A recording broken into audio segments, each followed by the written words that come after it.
Greetings, my friend. I'm truly grateful you've taken the time to watch this video. And if you choose to subscribe, that small gesture would mean everything to me.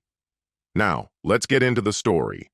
My name is Stephen, and this whole ordeal began on a Tuesday afternoon when I received a certified mail slip just as I was finishing work for the day. The next morning, I went to the post office to retrieve the parcel. Inside was a packet of formal court papers listing me as the defendant in a civil lawsuit.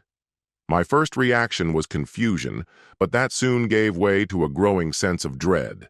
The suit had been filed in the name of my late wife, Helen, who was supposedly demanding substantial financial compensation. The problem?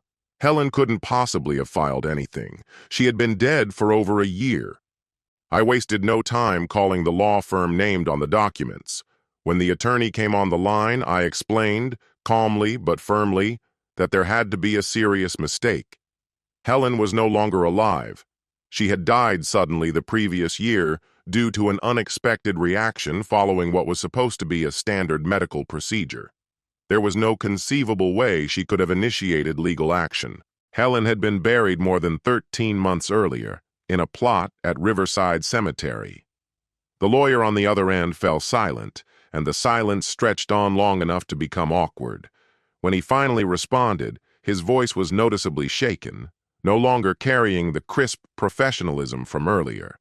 He asked me to repeat myself, clearly stunned by the revelation that his supposed client had been deceased all this time. That moment marked the beginning of a surreal and deeply frustrating legal nightmare. A nightmare that would ultimately validate everything Helen had ever said about her family, about how ruthlessly opportunistic they could be when money was involved. Helen passed on March 14, 2023, just 2 days after undergoing a routine operation.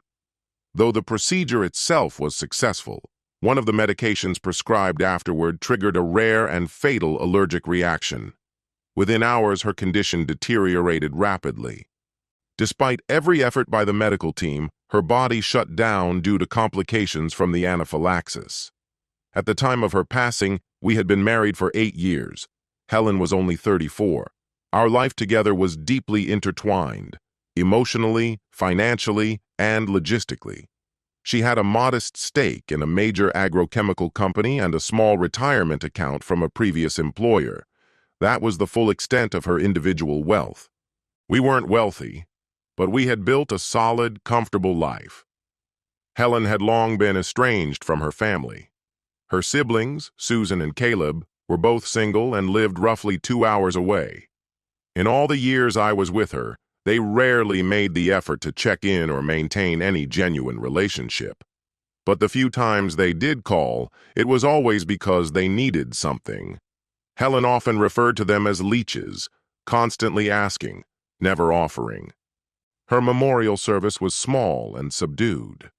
Both Susan and Caleb showed up, but their behavior seemed oddly focused on her possessions rather than mourning her loss. They made offhand comments about her belongings and asked if she had left any instructions about dividing her things. At the time, I was consumed by grief and didn't dwell on their remarks. I assumed they were coping in their own strange way. In the weeks following her death, I followed the necessary legal protocols. Since Helen hadn't written a will and we were legally married, the default inheritance laws automatically transferred all shared property and assets to me. Our home was already in my name, our joint financial accounts became mine by law, and I had been the named beneficiary on her retirement plan. To ensure everything was handled properly, I retained a probate attorney. He came highly recommended and was meticulous and kind throughout the process. Within a few months, all paperwork was finalized. I had no indication that any further legal issues would arise, so when I received the lawsuit, it felt like a hammer falling out of nowhere. After my conversation with the confused attorney listed on the filing, I immediately contacted the lawyer who had helped me navigate the probate process. His assistant picked up on the urgency in my voice and managed to schedule me in for an appointment just 2 days later. I walked into his office in the city, still stunned by the absurdity of the situation. I explained what had happened and handed over the lawsuit papers, which were outrageously claiming $10 million in damages. My attorney pulled up Helen's estate documentation from the previous year and began reviewing the details thoroughly. After 30 minutes of careful examination and questions, he leaned back in his chair and offered his perspective. From his view, this appeared to be a textbook fishing expedition, a meritless lawsuit aimed at intimidating the defendant into a settlement to avoid hassle. He reminded me that our state's inheritance laws clearly state that when a married person dies without a will and has no children, the surviving spouse receives everything. No extended family claims are even considered under that structure. Given that nearly all of our property and finances were jointly held, Helen's siblings had zero legal entitlement to any part of her estate. Our strategy would be clear-cut. Assemble all documentation proving our marriage, the jointly owned assets, and Helen's death certificate. Once that was complete, we would formally respond to the court and demonstrate that the plaintiffs had absolutely no legal standing. But first, my lawyer wanted to identify who had really filed this suit, since it clearly wasn't Helen. That didn't take long to uncover. As expected, the plaintiffs turned out to be Helen's siblings. Susan was listed as the primary filer, with Caleb included as a co-plaintiff. Their allegations were both audacious and baseless. They claimed I had unlawfully seized assets that should have gone to Helen's family. They were demanding millions based on a fictionalized version of her finances, asserting that she had separate wealth and business interests they were supposedly entitled to. Reading through their claims, it was obvious they had little to no comprehension of probate law. They appeared to believe that Helen's death had automatically granted them a share of her estate, ignoring the fact that she had been legally married and shared everything with me. Either someone had badly misadvised them, or they were banking on the inconvenience and expense of the legal process, forcing me into a quick payout. One of their claims was that Helen had owned property before our marriage and that it should have reverted to them. While technically true, Helen had previously owned a small condo. That condo had been sold years earlier. The proceeds from that sale were combined with my savings to purchase our home together. The full documentation of that transaction was in our real estate records. They also alleged she had separate investment accounts that should have been considered non-marital assets. The dispute centered around a relatively small investment Helen had made in an agrochemical company, an investment that was funded using money from the joint savings account she and I maintained throughout our marriage. I had complete banking documentation to verify this. But what truly shocked me was the allegation that I had pressured Helen into altering her will to disinherit her family. The accusation was baseless. Helen had never drafted a will to begin with. She passed away intestate, which meant her estate was distributed according to default inheritance laws. Since we had no children, those laws clearly awarded everything to the surviving spouse. Another claim from her relatives was that certain retirement accounts and savings should be divided among Helen's family instead of going to me alone. That argument reflected a clear lack of understanding about how finances and legal designations work. Helen had listed me as the beneficiary on her retirement plans, and every other financial account we held was in both our names. I had ironclad proof for every single item. My attorney was convinced that Susan and Caleb had either received poor legal advice or were being guided by someone deliberately feeding them misinformation, someone hoping the mere threat of a lawsuit would pressure me into a settlement rather than face a lengthy court battle. The judge scheduled our first court appearance for 2 months after I was served. In the interim, my lawyer had already made several appearances before the same judge assigned to the case. Our legal position was simple and grounded in law: demonstrate our marriage, the joint nature of all relevant property, and the fact that Helen died without a will, leaving no legal ambiguity. When we arrived in court for the first hearing, it was Susan and Caleb's lawyer who presented their argument first.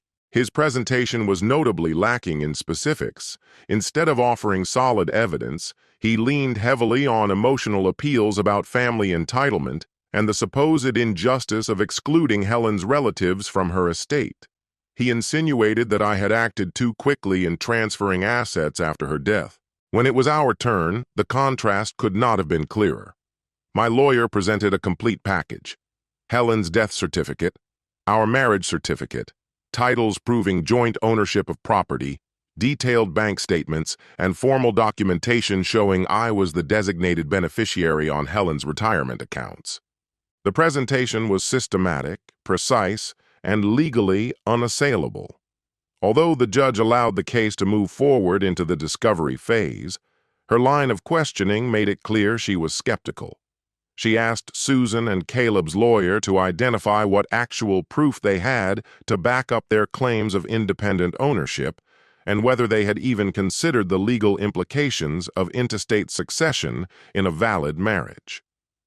As I walked out of court that afternoon, I was filled with frustration. It felt surreal to have to defend my right to inherit from my own wife. On top of mourning her loss, I now had to battle her own family in court. Still, my attorney was confident. He believed that once we entered discovery, their case would collapse under the weight of real evidence. The discovery phase dragged on for months, and with time, the case took an unsettling turn. My attorney issued comprehensive requests for every piece of evidence Susan and Caleb claimed substantiated their allegations. That's when the red flags began to surface. Among their submissions were documents purporting to show Helen as the sole owner of certain assets. But discrepancies were quickly evident. The documents they submitted didn't match official records from the county recorder's office. One property deed in particular, meant to show Helen's sole ownership of an investment property, contained errors that directly contradicted the authentic recorded version. To dig deeper, my attorney brought in a forensic document examiner he'd worked with before on prior fraud investigations. This expert specialized in detecting forged or manipulated legal documents, especially in financial cases. What he uncovered was deeply troubling. The deed, submitted by Susan and Caleb's legal team, had been digitally altered. Key portions like dates and ownership percentages had been tampered with, using portions of legitimate documents as source material. Other financial records they submitted, allegedly proving that Helen held independent accounts, showed similar signs of tampering. Several signatures didn't match authenticated samples of Helen's actual handwriting. Even more disturbingly, during the discovery phase, we found out that Susan and Caleb had contacted Helen's former co-workers while falsely presenting themselves as her legal heirs. They had attempted to redirect a quarterly dividend from her investment portfolio and even tried to file a claim on a life insurance policy from her previous employer, despite the policy explicitly naming me as the sole beneficiary. It became increasingly clear that this was no longer just a legal dispute over an inheritance. Susan and Caleb had crossed into criminal territory, falsifying legal documents and impersonating beneficiaries in an orchestrated attempt to steal what was rightfully mine. At that point, my attorney took decisive action. He reached out to the district attorney, who assigned the matter to a financial crimes investigator. The investigator reviewed the falsified records, cataloged the fraudulent representations made to third parties, and built a comprehensive case documenting their scheme. Once the forgery was undeniable, Susan and Caleb's original lawyer withdrew from the case, citing an ethical conflict. With few options left, they hired a new lawyer, this time a criminal defense attorney, because the stakes had shifted dramatically. What began as a civil suit had transformed into a criminal investigation involving multiple felony charges. My lawyer encouraged me to continue pursuing the case, not only to protect my own rights, but to defend Helen's memory and ensure that Susan and Caleb couldn't try this scam on anyone else. The deeper we looked, the more obvious it became. Helen had seen their true nature long before I did. Her instincts had been tragically accurate. They were leeches, and judging by the extent of the fraud, they'd likely been planning this con since the moment she died. The final court hearing was set for December 8, 2024.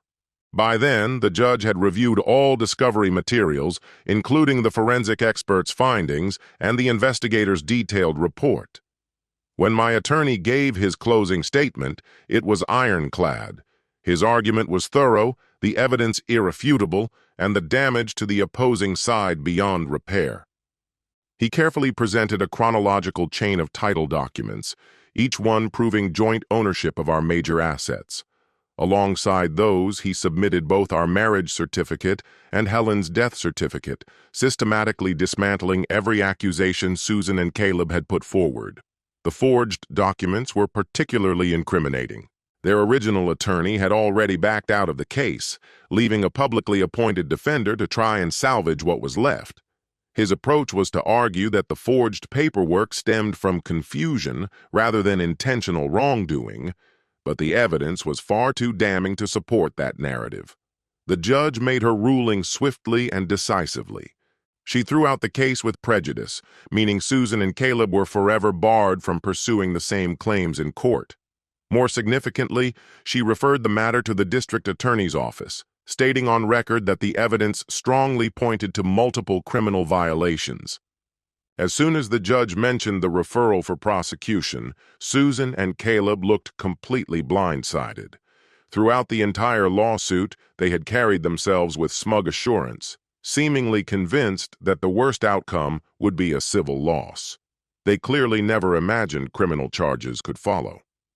After the ruling, my attorney advised that we take further action by filing a separate civil case seeking damages, repayment of legal fees, and compensation for emotional hardship.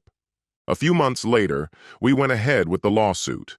We requested reimbursement for the $38,000 I had already spent defending myself, as well as financial damages to account for the mental and emotional toll of having to fend off Helen's relatives during a time of grief. In parallel, the district attorney proceeded with pressing felony charges against Susan and Caleb. They were formally indicted on counts of document forgery, attempted estate fraud, and theft by deception, serious offenses that carried the risk of significant jail time. Confronted with overwhelming proof and facing a grim legal outlook, their newly retained attorney began negotiating a plea deal almost immediately. That development changed everything. The same individuals who had tried to illegally extract money from Helen's estate were now scrambling to minimize the consequences of their actions. Susan began leaving messages on my voicemail, one after another, pleading that the entire affair had been a terrible misunderstanding. She insisted they had acted on bad legal advice and never meant to commit a crime. She even offered to cover my legal costs if I would just ask the prosecutor to back off. Caleb, through his legal representative, sent a formal letter attempting to separate himself from Susan's actions. He claimed he had only played a minor role and had been misled throughout, but none of their excuses could erase what had already happened. They had intentionally fabricated evidence, lied to the court, and tried to take assets that legally belonged to me. No amount of regret or apology could undo the stress or the betrayal of Helen's memory. 3 months after we filed our civil complaint, the matter was settled out of court. Susan and Caleb agreed to pay the full amount of my legal expenses, along with additional compensation for the emotional harm I'd endured. The final settlement totaled $45,000, which not only made me whole financially, but also brought a degree of closure to the ordeal. The resolution confirmed what Helen had always said about her family. While she was alive, Susan and Caleb had shown little to no real care for her well-being. They rarely reached out, never made time to visit, and were completely absent when she was seriously ill. But the moment she died, they pounced, treating her passing as a chance to grab money. They were even willing to commit fraud to do it. That entire experience taught me more than I ever wanted to know about how grief, family ties, and inheritance can collide in dangerous ways. When someone with financial assets passes away, it can trigger entitlement and greed in people you thought you could trust. The combination of personal loss and potential gain has the power to reveal behavior that would be unthinkable under normal circumstances. I also came to understand the value of thorough documentation and competent legal help. Had I not maintained clear records and brought in a capable attorney right from the start, someone who could handle both probate and litigation, This ordeal might have dragged on far longer and cost far more. It was my lawyer's attention to detail that uncovered the forgeries, transforming what could have been a long and painful dispute into a clear-cut case of criminal misconduct. To anyone facing a similar situation, let me say this. Understand your legal rights and make sure you document every piece of shared property. If you're married, most state laws tend to favor the surviving spouse, but you still need to be able to prove your marriage and the structure of your assets. Don't assume that family members will respect those boundaries, especially when inheritance is on the line. Above all, don't let sorrow or fatigue keep you from standing up for what's rightfully yours. Susan and Caleb believed I'd be too emotionally drained or too grief-stricken to fight back. They thought I'd fold to avoid the battle. They were wrong, and their miscalculation cost them more than they bargained for. In this case, justice worked as it should. The law, backed by clear documentation and a skilled legal team, prevailed over deception, forgery, and unfounded accusations. The outcome preserved Helen's wishes and protected the integrity of her legacy, and Susan and Caleb were left to face the consequences of trying to profit from someone's death. Now that everything has been resolved, I look back with a mix of sorrow and relief. Relief that the legal system functioned as intended and that Helen's estate remained intact. Sorrow that her own family chose betrayal over love. But more than anything, I'm grateful she was spared from witnessing the depths they sank to. She deserved far better than that. And that brings the story to an end. I invite you to share your thoughts in the comments below. Thank you for watching. If this story struck a chord with you, feel free to check out the other videos on this channel. Until next time, take care, my friend.